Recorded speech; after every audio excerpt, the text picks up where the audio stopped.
Beleza, galera, vamos nessa.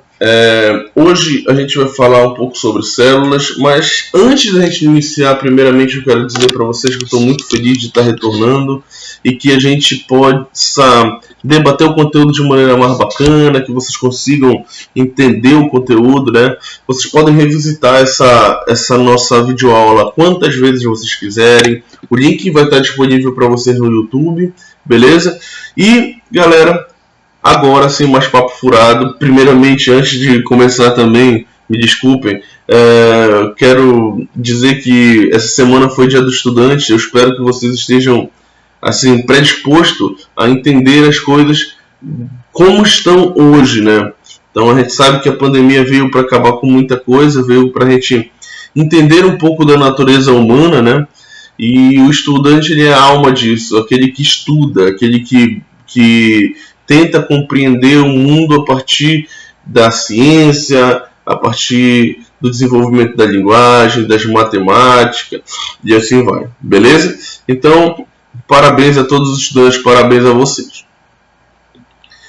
Então, para a gente entender um pouco sobre célula, sobre a descoberta da célula, né, um assunto que está no livro de vocês, a gente tem que entender como é que foi que aconteceu isso. E para que isso acontecesse, a gente tem a criação do microscópio, a invenção do microscópio, de maneira bem definida para a gente aí, beleza? Então a gente tem, por exemplo, três pessoas fundamentais nesse processo, que é o Zacharias Janssen, Anthony van Leeuwenhoek e também o Robert Hooke, tranquilo? O Zacharias Janssen foi o primeiro a construir algum aparato para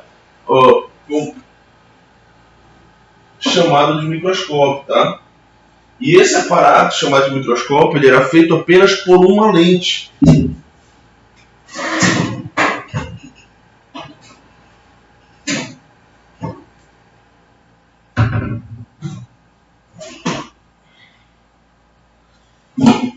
Então, galera, ele só tinha uma lente, né? Então, nesse ponto, então, ele não tinha uma boa resolução para entender, para verificar células, por exemplo, uma célula humana. Não tinha como, beleza? Então, depois de um tempo, Anthony van Leeuwenhoek, ele conseguiu um microscópio de uma lente só também, beleza?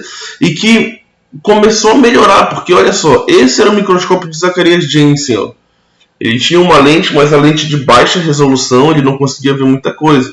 E aqui, no caso do Anthony van Leeuwenhoek, ele já conseguiu um microscópio com uma lente só, mas uma lente melhorada, né? Então, esse era o aparato de microscópio que ele tinha. A lente ficava mais ou menos aqui. Aqui era onde ele colocava a amostra para ele poder visualizar. E aqui a gente tinha um tensor, que fazia com que levantasse a amostra para ele conseguir enxergar o que tinha aqui, tá bom? Outra coisa importante era dessa maneira que ele via as coisas, ó. É interessante a história desse cara, porque ele foi o primeiro a descobrir que numa molécula de água tem alguns micróbios, né? E então micróbios, ele vem dessa teoria de Leeuwenhoek aqui, tá bom? Já o Robert Hooke, que foi o nosso último da linhagem aí, beleza? Ele começa a criar um microscópio com basicamente duas lentes. E é um microscópio de melhor resolução, né? Então esse era o aparato científico dele. Bem aqui no final colocava-se a amostra. Ele conseguia observar a partir dessas duas lentes aqui, ó, uma lente ocular e uma lente objetiva, e ele conseguia visualizar muito mais do que os seus outros colegas, beleza? O mais interessante é que o nome célula ele foi dado por Robert Hooke porque ele conseguia enxergar isso aqui, ó. Beleza? Então na cabeça de Robert Hooke, como tinha um bocado de espaços quadradinhos, como se fosse uma cela, né? Uma cela de prisão mesmo. Então ele falou assim mesmo, como são celas pequenas, então eu vou chamar de célula. E até hoje então nós temos um nome célula definido pela ciência. Beleza? Bem, o nosso próximo passo é entender as partes fundamentais da célula. É interessante que a gente entenda que cada célula vai ter uma forma diferente. Aqui a gente vai brincar um pouco com isso, né? Então a gente tem aqui uma célula animal, tranquilo? Por exemplo, é parecida com a célula que temos nos nossos corpos, beleza? Então aqui eu tenho uma estrutura delimitadora que é chamada de membrana plasmática. Aqui dentro dessa região é chamada de citoplasma. Observe que tem várias estruturas dentro do citoplasma. Cada estrutura dessa tem uma função e elas são chamadas de organelas, beleza? Ou seja, é elas que vão fazer o processo de metabolismo para a célula, beleza? Elas que vão fazer a célula funcionar. E aqui nessa região central nós temos o núcleo, que vai guardar o DNA aqui dentro. Beleza? Então toda a informação genética que nós temos, toda a informação que passa de pai para filho, ele vai estar aqui dentro. Ó. Beleza? Então aqui a gente tem membrana, citoplasma com as organelas e aqui dentro nós temos o núcleo que vai guardar o DNA. Beleza? Só que se a gente for pegar uma outra célula diferente dessa que a gente viu, essa aqui é uma célula vegetal. Beleza? Bem, como ela é uma célula vegetal, ela vai ter estruturas que não tem na célula animal. Por exemplo, nós temos esse vacúolo aqui, ó, bem grande, coisa que não existe na célula animal.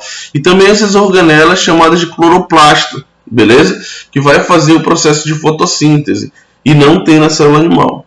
Existe uma outra estrutura importante que vai cobrir a membrana plasmática. Ó. A membrana plasmática é essa branca aqui por debaixo, né? E por cima ela tem essa estrutura mais grossa, que é chamada de parede celular.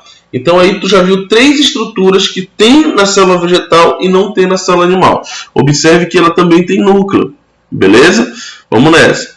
E por último nós temos a célula de uma bactéria, para mostrar para vocês, uma célula procarionte, beleza? É interessante que a gente entenda que essa célula de uma bactéria, ela não vai ter um núcleo definido, então o DNA vai estar jogado no meio da célula. Vai estar espalhado aqui no meio da célula. Então aqui, galera, a gente vai ter a membrana plasmática, beleza? Que é essa em verde aqui. Envolvendo, nós temos a parede celular, tranquilo? Ele ainda tem uma cápsula que envolve ele. Em algumas bactérias se tem, em outras não. Beleza? Pegando com base essa bactéria aqui, a gente tem estruturas de locomoção, né? Então aqui a gente tem as fímbrias e também o flagelo, que é uma estrutura de locomoção também. Beleza? Então atenção nesse detalhe, porque é um detalhe muito importante da aula de hoje. Então observa, essa célula não tem núcleo, já se você for pegar a célula animal e vegetal, a gente vai ter núcleo, beleza? Bem, o nosso passo é a teoria celular. A teoria celular é uma teoria que é discutida pelos cientistas e prega o seguinte, que todos os seres vivos eles precisam de célula para sobreviver. E isso vai de encontro ao que a gente vive hoje, né? Porque hoje a gente está numa crescente de uma pandemia aí, causada por um vírus, beleza? E esse vírus, galera, ele tem metabolismo, ele pode se reproduzir, beleza? Só que assim, ele não tem célula, beleza? Ele só vai conseguir executar todos esses processos se ele estiver dentro do teu corpo, tranquilo? Então, dentro do teu corpo, ele consegue fazer esse processo todo. Agora, se eles estiverem fora do teu corpo, eles não conseguem. Então, por isso que a gente chama eles de parasitas intracelular obrigatório. Eles são parasitas que, para eles funcionarem, precisa ser dentro da célula de um hospedeiro, beleza? E é obrigatório, porque se ele sai de dentro da célula, ele não tem função nenhuma. Então, pensando nisso, galera, nessa questão de vida por meio da célula, 2 caras se destacaram, o Matthias Sladen e o Theodor Schulm, beleza? Esses 2 caras, o primeiro ele descobriu que todas as plantas são construídas de células, são feitas de células. E o segundo, ele descobriu logo depois, né, que todos os animais possuem células. Então, a isso a gente deu o nome de teoria celular. E na teoria celular, galera, a gente tem 3 princípios bem interessantes aí, beleza?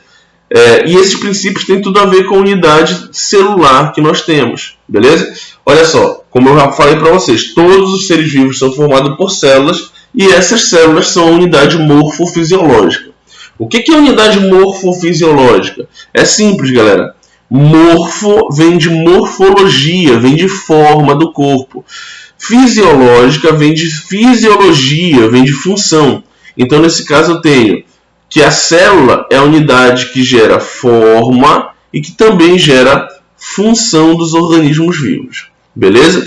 Então, isso é um detalhe extremamente importante. E a gente precisa definir isso aí para a gente conseguir entender todos os processos. tá bom? Vamos lá. Então, visto isso, a gente também tem que a célula é unidade funcional. Ou seja, como ela é fisiológica, ela gera função para o organismo vivo, significa dizer que dentro da célula é que a gente vai ter o que a gente chama de metabolismo, que é o conjunto de reações que pode ser desencadeado por um organismo. Então, por exemplo, quando tu produz energia, você está fazendo um processo metabólico, beleza? E outra coisa importante é que todas as células elas passam por um processo de divisão. Portanto, uma célula ela só pode existir a partir do momento que tem uma já pré-existente, beleza? Então essa pré-existente se reproduz e desenvolve uma nova célula. Bora lá. Continuando aqui, galera, nós temos o seguinte, que a microscopia, depois de um tempo, ela começou a se desenvolver ainda mais, beleza? E aí então nós temos microscópios que podem ter uma visualização muito grande, cerca de 10 mil,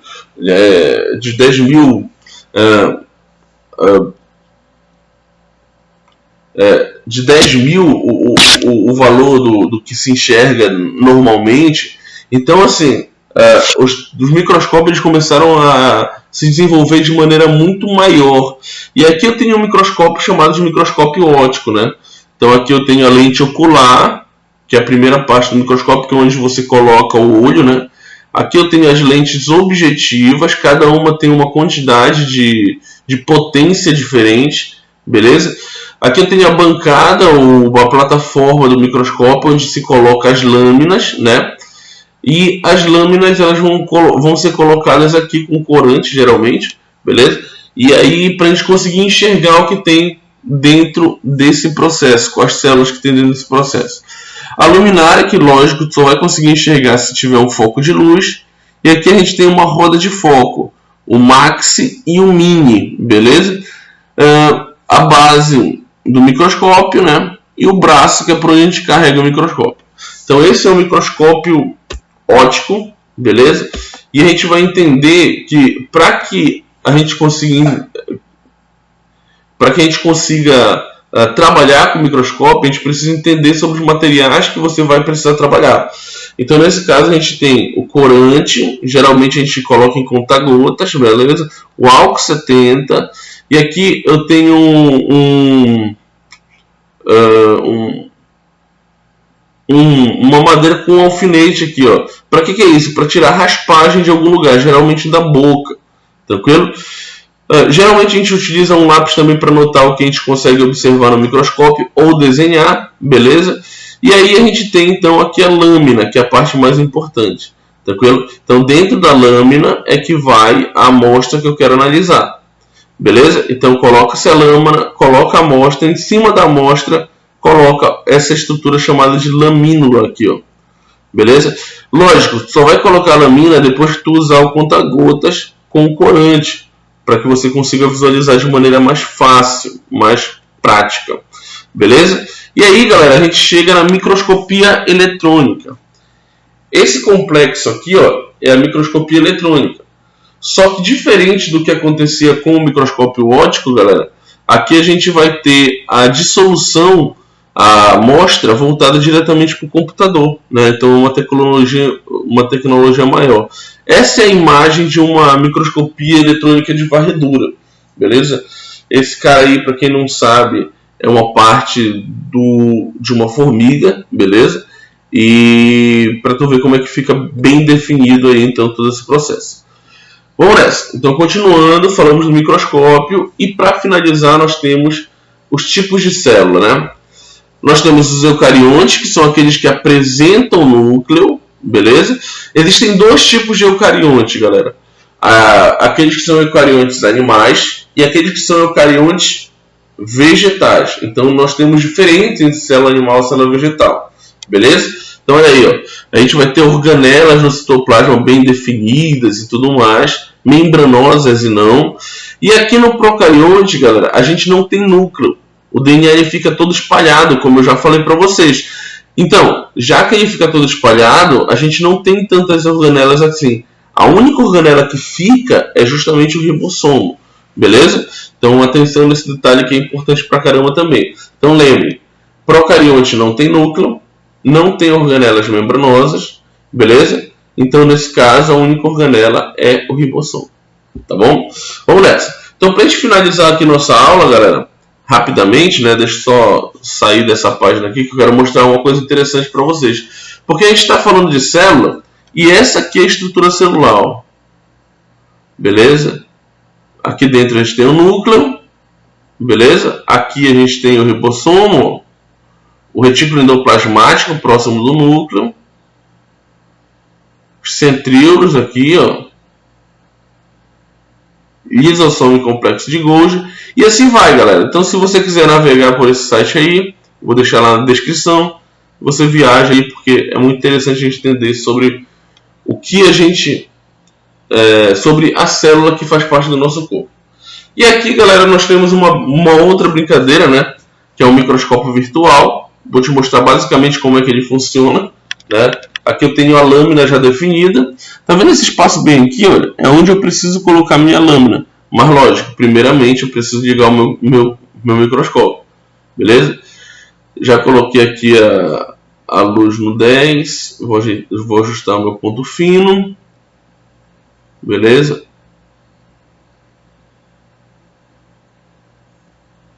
Beleza pura. Estou ajustando aqui para ele ficar bem no meio dessa bolota onde está saindo a luz.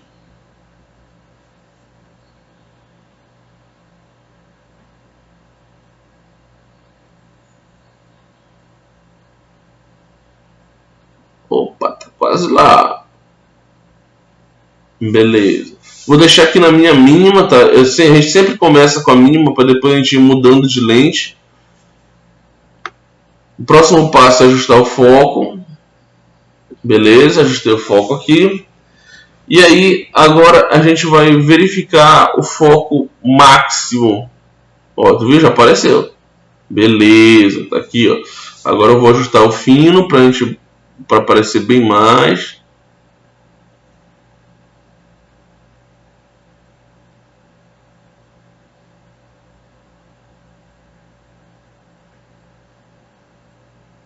Ajustei o foco, diminuir um pouquinho de luz, ó.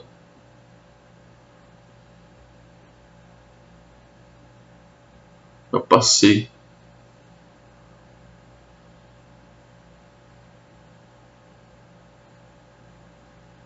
Bem definido para vocês aí. Ai, caramba, passei.